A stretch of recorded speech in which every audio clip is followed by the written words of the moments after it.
Hi everyone. First of all, apologies for the mess behind me. I'm still in the process of moving and getting everything in the right place. But basically, the reason why I'm making this video is to kind of share my story with you. I never really share my story, I guess. Well, I've never really done it very much since I've come to the church. And I think some of the reasons for this in the past was either I wasn't over my past or I was too ashamed of my past, but also because a lot of the times when I went to events or things like that, it would always be about, like a really, really deep story. So, people would be in gangs, or people were sexually abused, or people tried to commit suicide, or, I thought that there were really kind of big issues. And I kind of felt like my story, my testimony wasn't, that useful. It wouldn't be that helpful. And so I kind of just thought, nah, let me not mention it because my life kind of just sounded normal.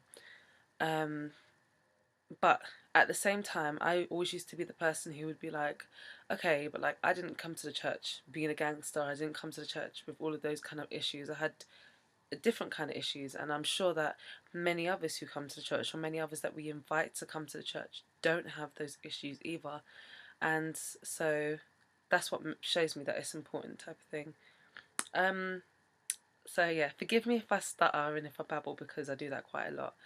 But yeah, so where to start? Um, I think I'm the only girl, by the way. I've got three brothers and no sisters. Um, I was the only girl and the youngest until I was 8. And when my little brother came along, I think that kind of did change things because I think I did get quite a lot of attention when I was young, and when he came along, I felt like that kind of took away the attention from me. And my brothers, I have two older brothers, and they were both really close because they're only 2 years apart in age, and I kind of always kind of felt left out. So I guess you could say that's sort of where things started for me. So my brothers would always go out with each other, I don't know. I don't actually know their full story, but I know that they would just get up to mischief and whatever. They went out together, and most of the time I was left by myself at home. And my mum would be at work, my dad would be at work, and I'd be alone. Or I'd be left to look after my little brother, which I thought was really boring. So, moving forward, I think things kind of started to kick off, when I went to secondary school, and I thought, okay, yeah, wow, like this is a good chance for me to have a new identity almost, because even though my older brother did go to the same school as me, he was 3 years above me, and the way that my school was, it was like year 7, 8, and 9, the kind of younger years of the school were on one side of the school, and then years 10, 11, 12, and 13 were on another side, like maybe like a 10-minute journey up the hill. So me and my brother never saw each other when we went to school. Um, and so I thought, okay, yeah, like this is a new start for me.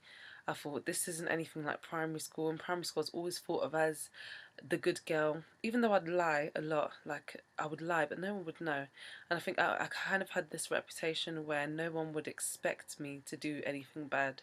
Everyone kind of thought of me as being responsible and being quite quiet and speaking when it counted, type of thing. And I guess I was considered as quite intelligent and mature and all of these other things, but I thought that was quite boring. And yeah, I just thought I wanted a bit of spice. I wanted a bit of spice to my life, I guess. And so when I came to secondary school, this kind of became my opportunity. I People knew that like my older brother was my brother, and like I remember when being in like the younger years and girls from older years coming up to me and being like, oh my gosh, are you like Nelson's sister? And I'll be like, yeah, and they'll be like, oh my gosh, and I'll be like, okay, like odd, like, but it kind of gave me a bit of popularity, a bit of status. And then I remember some guy came, and no, I was told by girls in year 9 that someone in my year liked me, and I thought, oh my gosh, like because year 9s are speaking to me, like the older girls were speaking to me and stuff. Yeah, that kind of, I don't know, got me a bit of recognition. um don't want to tell the whole like shenanigans and whatever. Like, not that I don't want to, but it just would take too long. So just skipping on to the next point. Um, it started off. I guess you could say it started off quite innocent. There was an instant messaging called MSN, which I'm sure most of you remember. And I remember like we would, okay, because the way my school was set out was that the girls, it was a mixed school, but the girls would study separately and the guys would study separately. And the only time that we would meet up was at break or after school.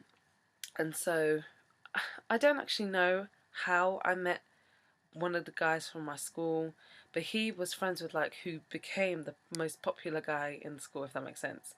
And we all had a chat. It was like me and one of my girlfriends, and him and like the popular guy. So, anyways, it started off quite innocent. You know, would do silly things like, oh, tomorrow I dare you to come and say hi to me, type of thing. And then over time it escalated. I ended up going with one guy, my friend ended up going with the other guy, and yeah, like then it was like I had my first kiss. Then things started escalating even more. And then I think the way that my mind was, I was mature. I think I've always been quite mature, but my mind was like, I don't know, too mature sexually speaking. I thought I was like much older than I was. So yeah, like, and so did this guy as well. And I think just because we had, like, he had especially bad influences, like his brother, you know, like would sleep around and stuff like that. So he saw things that like he probably shouldn't have seen as a young person. So, cutting the long story short, I would always have to have a boyfriend. Like this guy that I was with, he would cheat on me. He would go with other girls and stuff like that. But still, like I really, really, really, really liked him. Oh, oh my goodness! I don't know what's happening there. Excuse me. Oh, oh that's annoying. Yeah. So, yeah. So like, oh, I've so lost my train of thought. But yeah, basically because he was like the most popular guy in my school, I was starting to think, like I've got um something going here. Do you know what I mean? I'm alright because I used to have like a lot of insecurities and like I said, and I wasn't really noticed by anyone. So having this guy like be with me, despite all of the stuff that happened, despite him cheating on me, despite him kind of not really being what I probably wanted, I still stuck with it.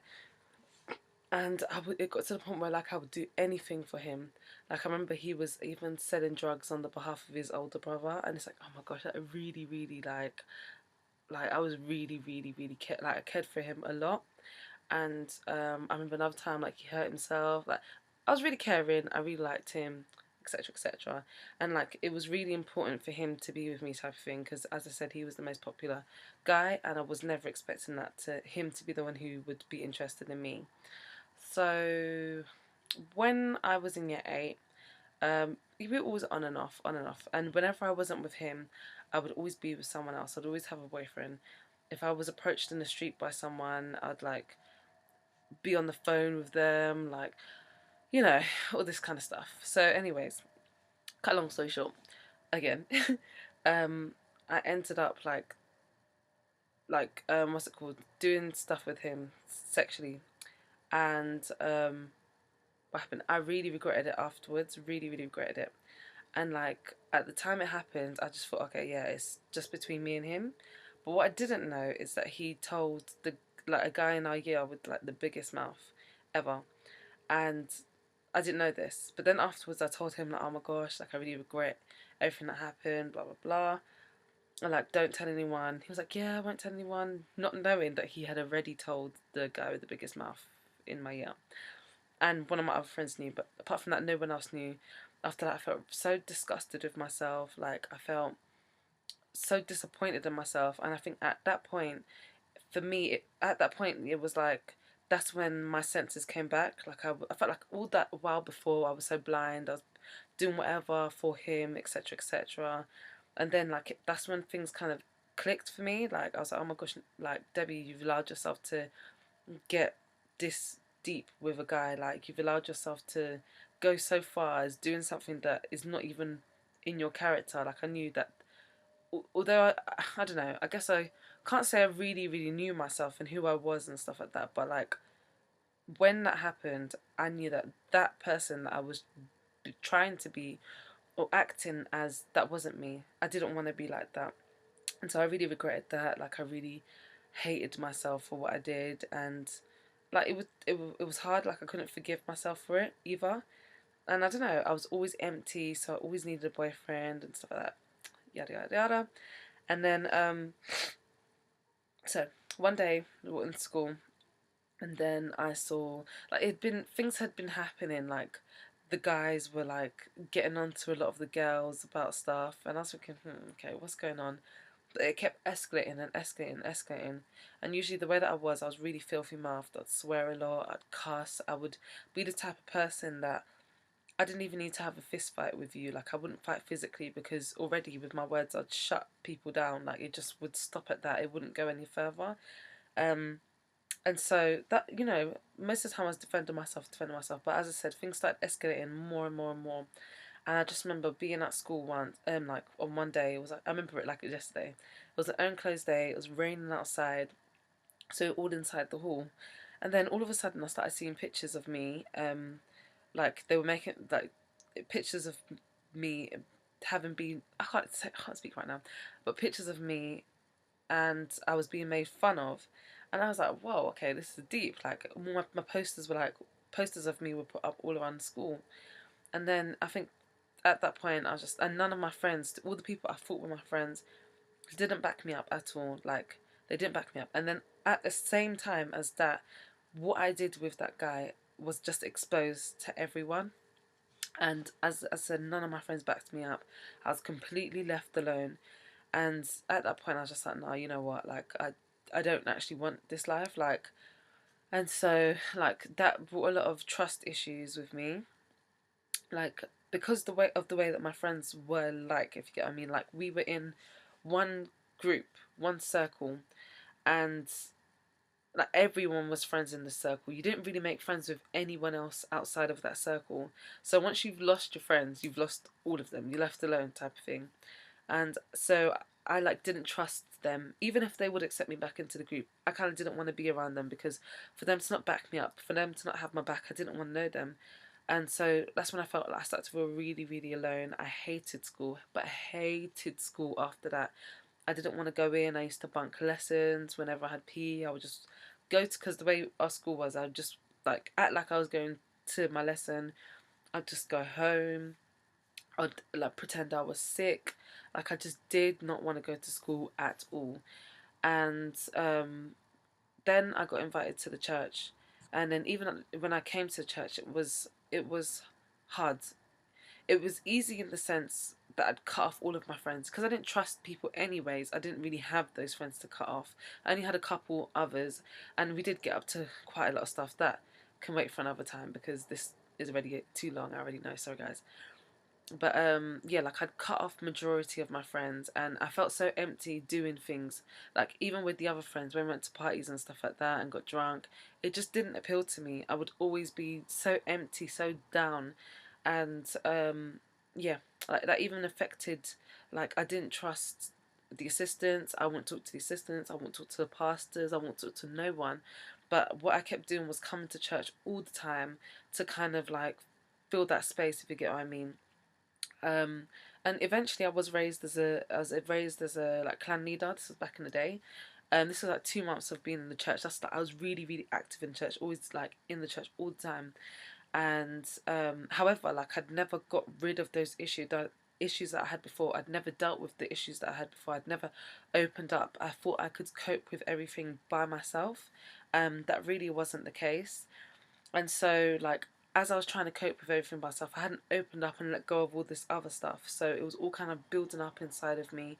And then I got frustrated because, like, I don't know, you guys probably have realised by now, I hope, that, like, in order to move forward, you kind of you need to deal with your past, if you get what I mean. You need to deal with what is going on the inside. And because I wasn't opening up, all of this stuff was still in there. Like I was still never got rid of all that stuff. And so eventually, like, I saw myself not moving forward spiritually. I wasn't progressing. So I got fed up and I left the church. and I kind of went back to the world. I thought like, okay, this isn't working out in church. Maybe things will be better in the world, you know. But whenever I would do things, like I even start smoking like shisha and stuff, like experimenting with more things. And I know that if I had remained in the world, I would have like continued trying more and more things, trying to fill the void that was inside of me. But like everything that I did, it just didn't feel right. It didn't. I got my piercings back again because I used to have piercings before. I put them back. I started seeking the attention of guys again. Like I tried to go back to the life that I had before in a way, even though I know I didn't want that life. I just thought, okay, maybe, you know, now that I'm older, it'll be better, blah blah blah. But it wasn't. And you know, I just felt like nothing was right when I was back in the world. I just felt so like, I don't know, it just was not working out for me. So, but I was too proud as well. I was so proud. I didn't want to go back to church because I thought I was leader before. Like, I had my own team at one point.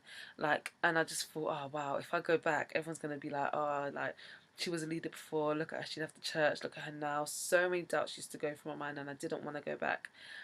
um, yeah, I was just too proud to go back.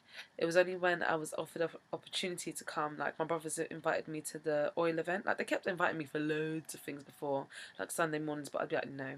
But I thought, because it's an event, loads of people will come. Like even if you've left the church, you've probably been invited and you're going to come. That's what people who leave the church do.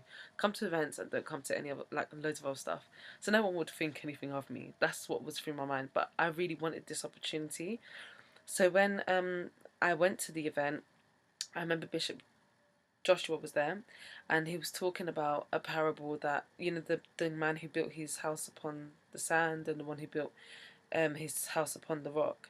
And then for me, I just took that, like, I still remember it again like it was yesterday. Like for me, I took that as, you know what, Debs, like I had to come to the realization that I did not build my house upon the rock before. I built upon the sand, and that's why I didn't last. That's why things didn't work out. And so I made this decision that if I, you know, coming back to the church, I wasn't going to do things.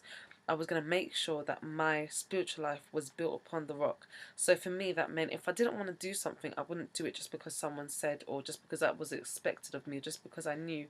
I did it because I truly wanted to do that for God. So that's the approach that I took. But also another thing that I did was to push myself to speak to the pastor who was there at the time. The pastors had changed, so I thought, okay, this is a new opportunity, fresh opportunity. You know, he doesn't know me, so I pushed myself. When I tell you, it was so hard. It was so difficult to speak to him. I'm not the greatest at one-to-ones. Like I find it difficult, but like obviously I've got much better since then. But like so bad that like when I actually spoke to my pastor, I just kept avoiding speaking about myself. I just found it so difficult to accept help from anyone else because for so long I was dealing with everything by myself. But yeah, so I finally did that, spoke to him, gave me a little bit of advice, and I just kept on doing that, kept on taking it. To be honest, I didn't go to the pastors and assistants.